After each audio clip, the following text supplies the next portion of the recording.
Hi guys! Good morning, good afternoon, at good evening sa inyong lahat, saan man kayo naroroon sa mundo. Welcome back again sa ating munting YouTube channel, kung saan laging may positibong mensahe at suporta para sa bawat kalingap natin. Bago tayo magtuloy, syempre, shoutout muna tayo sa ating founder na si Kuya Val Santos Matubang, sa ating inspirasyon na si Ate Edna Vlogs, kay Kalingap Rob, at sa lahat ng solid supporters ng Kalingap community. At syempre, shoutout din po sa ating mga sponsors, sa mga OFW na walang sawang tumutulong at sa lahat ng sumusuporta sa charity vloggers. Salamat sa inyo, dahil sa inyo, patuloy tayong nakakatulong sa mas nangangailangan. Ngayon mga Kalingap, sa part ng ating series, pag-uusapan natin ang isang napaka-importanting topic, ang epekto ng bashers sa kabataan, at ang tamang advice para kay Carla. Alam natin na matagal nang binabash si Carla tungkol sa kanyang katawan, itsura at personal na buhay. At kahit na alam nating hindi tama, natural lang na makaramdam siya ng pressure at stress sa paulit-ulit na negatibong salita. Kaya naman, importante na mas maunawaan natin ang pinagdaraanan ng mga kabataan sa ganitong sitwasyon at kung paano tayo makakatulong bilang isang positibong komunidad. Guys, isipin natin, isang bata araw-araw nakakarinig ng mga hindi magagandang salita tungkol sa kanya. Minsan, sa umpisa, baka hindi siya masyadong apektado. Pero habang tumatagal, dahan-dahan itong nagiging mabigat sa kanyang damdamin. Parang may invisible backpack na bawat araw ay puno ng bato, at bawat bashing o komentong negatibo parang may isa pang bato na idinadagdag. Si Carla sa kabila ng kanyang kabataan nakararamdam ng stress at normal lang ito. Hindi siya nag-iisa. Maraming kabataan at even mga public personalities ang nakararanas ng ganitong pressure. Kaya Carla, ito ang ilang advice para sa iyo. 1. Huwag mong baguhin ang sarili mo dahil lang sa bashers. Ang totoong kagandahan mo ay nasa pagiging ikaw, hindi sa sinasabi ng iba. 2. Alagaan ang iyong katawan. Kumain ng tama sa tamang oras. Magpahinga ng sapat. Maglaan ng oras para sa sarili kahit ilang minuto lang bawat araw. 3. Mental health matters. Kung may araw na pakiramdam mo ay bigat sa iyong puso, maglaan ng oras na makipag-usap sa mga taong mapagkakatiwalaan mo. Pamilya, kaibigan, mentor. 4. Focus sa pag-aaral. Education ang isa sa pinakamahalagang sandata para sa iyong kinabukasan. Huwag hayaang masira ang motivation mo dahil sa negatibong komento ng ibang tao. 5. Magkaroon ng positive hobbies. Maaring mag-drawing, magbasa, mag-yoga o simpleng maglakad-lakad para ma-release ang stress. Para naman sa mga bashers, guys, importante na alam natin na ang salita natin ay may epekto sa iba. Hindi tayo dapat nagdadagdag ng bigat sa isang bata o beneficiary. Ang tamang attitude ay protektahan sila, hindi husgahan o saktan.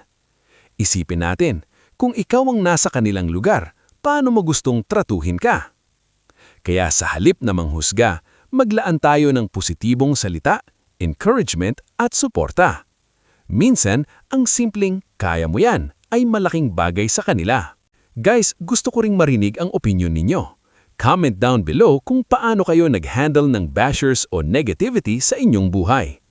At kung kayo ay isang supporter, paano kayo tumutulong para protektahan ng mga kabataan sa online community? Ang ating community ay hindi lang basta online followers.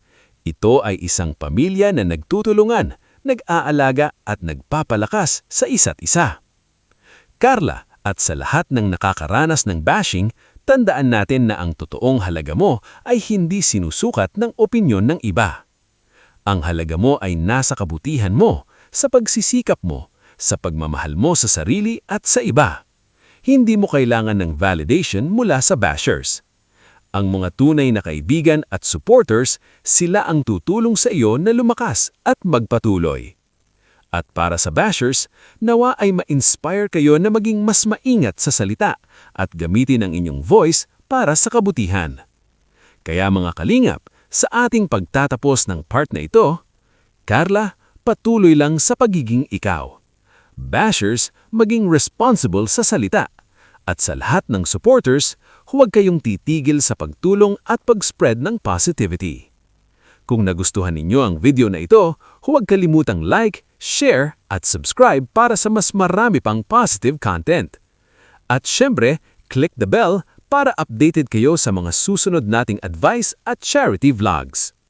Maraming salamat sa inyong lahat, mga kalingap. Keep spreading love, keep staying positive, at tandaan, sa bawat araw, may pagkakataon tayong maging liwanag sa buhay ng iba.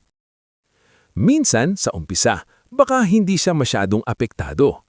Pero habang tumatagal, dahan-dahan itong nagiging mabigat sa kanyang damdamin. Parang may invisible backpack na bawat araw ay puno ng bato. At bawat bashing o komentong negatibo, parang may isa pang bato na idinadagdag. Si Carla, sa kabila ng kanyang kabataan, nakararamdam ng stress. At normal lang ito. Hindi siya nag-iisa. Maraming kabataan at even mga public personalities ang nakararanas ng ganitong pressure. Kaya Carla, ito ang ilang advice para sa iyo. 1. Huwag mong baguhin ang sarili mo dahil lang sa bashers. Ang totoong kagandahan mo ay nasa pagiging ikaw, hindi sa sinasabi ng iba. 2. Alagaan ang iyong katawan. Kumain ng tama sa tamang oras. Magpahinga ng sapat. Maglaan ng oras para sa sarili kahit ilang minuto lang bawat araw. 3. Mental health matters. Kung may araw na pakiramdam mo ay bigat sa iyong puso, maglaan ng oras na makipag-usap sa mga taong mapagkakatiwalaan mo. Pamilya, kaibigan, mentor. 4. Focus sa pag-aaral. Education ang isa sa pinakamahalagang sandata para sa iyong kinabukasan. Huwag hayaang masira ang motivation mo dahil sa negatibong komento ng ibang tao. 5. Magkaroon ng positive hobbies.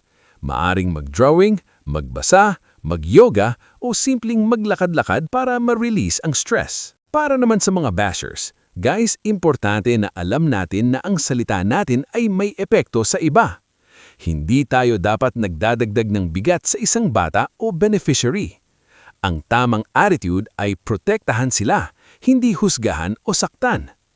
Isipin natin, kung ikaw ang nasa kanilang lugar, paano mo gustong tratuhin ka? Kaya sa halip na manghusga, maglaan tayo ng positibong salita, encouragement at suporta. Minsan, ang simpleng "kaya mo yan" ay malaking bagay sa kanila. Guys, gusto ko ring marinig ang opinion ninyo. Comment down below kung paano kayo nag-handle ng bashers o negativity sa inyong buhay.